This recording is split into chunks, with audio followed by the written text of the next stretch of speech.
hay un motivo añadido a por qué hay que estudiar la desigualdad, y es básicamente porque una parte de los movimientos políticos y de los movimientos sociales la han tomado como bandera en un contexto que ciertamente es favorable a que se tome como bandera, que es el contexto de una crisis deflacionaria, donde hay una fuerte contracción de rentas de prácticamente todos los agentes económicos, salvo los de aquellos que son más exitosos para adaptarse a ese entorno tan cambiante y tan duro, y por tanto, en primer lugar, es normal que aumenten las desigualdades en este entorno, pero en todo caso, dado que ya no solo la desigualdad, sino la idea de que los recursos y los bienes están dados y que la economía es una tarta que no crece y que por tanto es un juego de suma cero, como esa idea también es muy instintiva, en aquellos periodos en los que, como el actual, se produce un aumento muy importante de la pobreza, se tiende a imputar ese aumento de la pobreza al aumento de la desigualdad. Es decir, precisamente porque unos tienen más, otros han de tener menos. No es concebible que unos tengan más sin que otros tengan menos. Y por tanto es pertinente, ya digo, históricamente, como valor de fondo a rechazar, al menos en parte, no en su totalidad, supongo que de eso hablaremos luego, y en la coyuntura actual, porque ha sido la bandera que han ondeado una parte muy importante de los movimientos sociales y políticos actuales para conquistar el poder y para restringir nuestras libertades. Y por tanto, como liberales, creo que nos ha de preocupar las excusas y los pretextos que aducen otros para recortar nuestras libertades. Efectivamente, la envidia, y esto lo dice Helmut Schmidt, a ver, no necesariamente tiene solo que ver con una cuestión de desigualdad material. Si uno tiene una sociedad de castas, de verdad de castas, no como la que denuncia Podemos, pero de verdad de castas, o sea, tú eres rey, príncipe, duque, tus hijos van a ser para siempre y todo lo demás, también puede generar envidia, eso, ¿no? O sea, obviamente que tú no tienes las posibilidades de surgir que tienen los demás. Y en ese sentido la desigualdad ante la ley también es una forma de desigualdad, ¿no? Que te puede generar resentimiento. Y eso, en ese sentido, entonces el análisis se hace más complejo. Pero de lo que se habla hoy día nada tiene que ver con eso.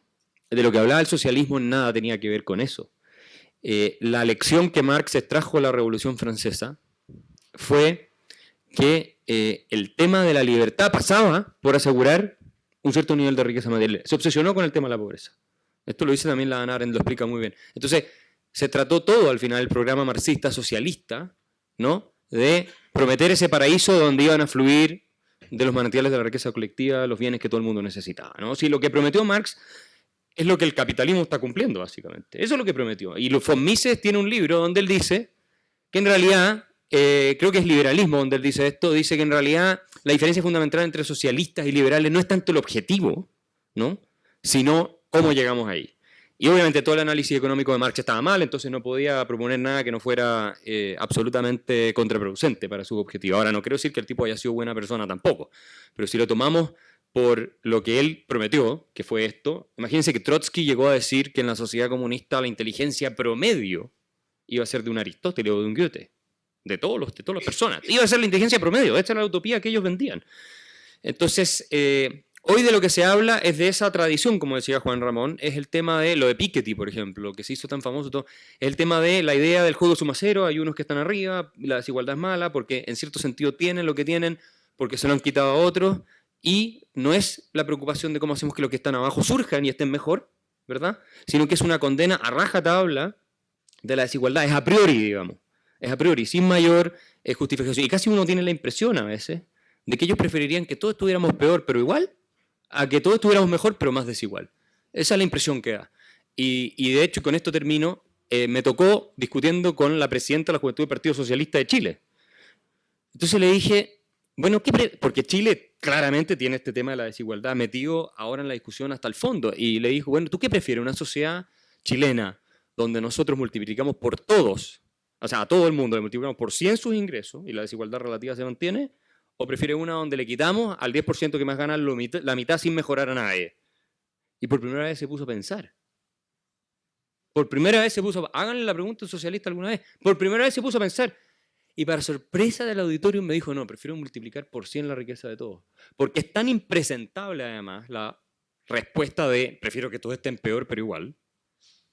Con eso no le ganan a nadie. Marx tampoco propuso eso. Marx propuso iguales en la riqueza, no en la miseria, si no nadie se sube a ninguna revolución de esa, ¿no? Al margen de las desigualdades ante la ley, que desde luego son relevantes, creo que las desigualdades económicas profundas que se pueden estar viviendo en ciertas sociedades tampoco es mal que se supervisen en la medida en que pueden estar ocultando una desigualdad ante la ley que sí hay que denunciar, claro, y que sí hay que acabar con ella. De hecho, toda la crítica de Podemos a la casta en parte sí tiene un componente de verdad. Es verdad que han manipulado ese componente y lo han llevado a extremos ridículos muy coincidentes con sus objetivos políticos de expandir el poder del Estado sobre la sociedad.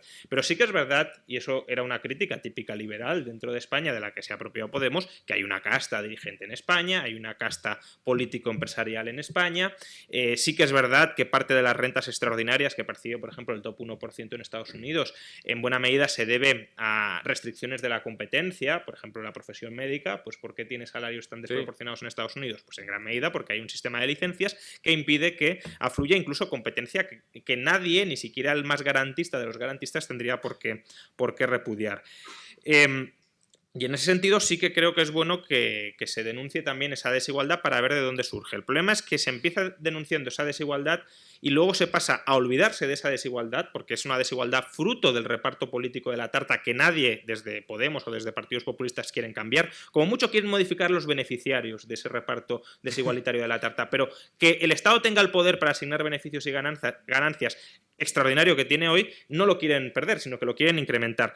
Y luego pasamos a atacar otras desigualdades que son fruto de la libertad de mercado, de servir bien a los demás, es decir, de simplemente, esto es algo que muchas veces ha comentado, por ejemplo, José Ignacio del Castillo, ¿no? Es decir, en muchos ámbitos de nuestra sociedad aceptamos con normalidad la desigualdad, incluso el trato desigualitario. Si hay un médico que es extraordinariamente mejor que otro operando, lo que querríamos es que ese médico concentre la mayor cantidad posible de operaciones. No diríamos, no, para igualar la distribución de pacientes, endosémosle a algunos de los pacientes a aquel al matasanos que está cargándose a parte de sus enfermos, ¿no? Pues lo mismo sucede con la gestión del capital. La gestión del capital es una actividad profesional tremendamente complicada y tiene sentido que aquel que gestiona bien el capital gestione cada vez más capital mientras lo siga gestionando bien. Y en cuanto deje de gestionarlo bien, pues que lo pierda, que es lo que sucede en un mercado libre y abierto. Pero efectivamente desde ámbitos políticos sí se tiene la idea de que aquel que es rico es fruto de algún tipo de privilegio desproporcionado. Y en este sentido, pues una anécdota con una alta dirigente de Podemos, de hecho hay gente en esta sala que podrá acreditar la anécdota porque estaba delante, pues estuvimos debatiendo fuera de cámaras si era posible que una persona tuviese una amplia riqueza, un amplio patrimonio, sin haberlo conseguido vía privilegios políticos. Y según ella, no, la persona que es rica es porque lo ha robado. Entonces, ese es el marco analítico con el que es posible que nos gobiernen dentro de un mes. Así que animaos e invertid en España. Vamos a agarrar aquí a... ¿Y si en vez de envidioso, que la palabra envidia suena mal, decimos estatus? ¿Y si el bien final, una vez está satisfecho todo lo demás, es el estatus? Y el estatus, al ser un bien posicional, uno tiene que perder para es una cuestión de envidia el estatus. Sí, claro. Aparte que... Sí, absolutamente. Si tú quieres estatus, querrás tener más estatus que el otro, por tanto estás reivindicando una desigualdad.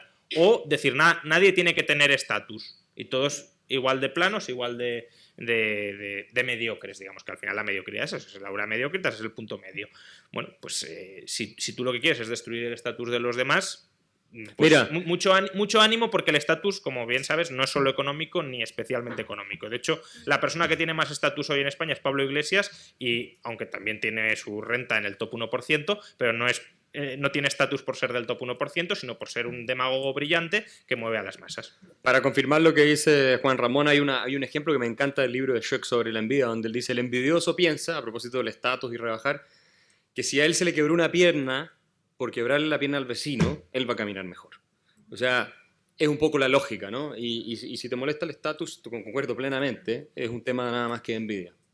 Lo siento, si quieres llegar a ser como Cristiano Ronaldo o qué sé yo, bueno, perdón, o sea, tienes que ser igual de bueno para jugar fútbol, en fin, no sé. Pero si lo quieres reducir a la fuerza, Entonces eso no tiene otra explicación. Aparte que es que la gente que reivindica esto, que es gente que está en la casta política, que es que tiene un estatus privilegiado sobre todos los demás, es el poder de manejar la vida de millones de personas y ese estatus casualmente no se lo quieren cargar, porque además si se lo cargaran tendrían que reconocer la existencia de otros estatus que se desarrollan naturalmente. Por tanto, lo que quieren es su estatus cargándose el estatus de los demás. Totalmente de acuerdo. Quieren transferirse los privilegios que denuncian.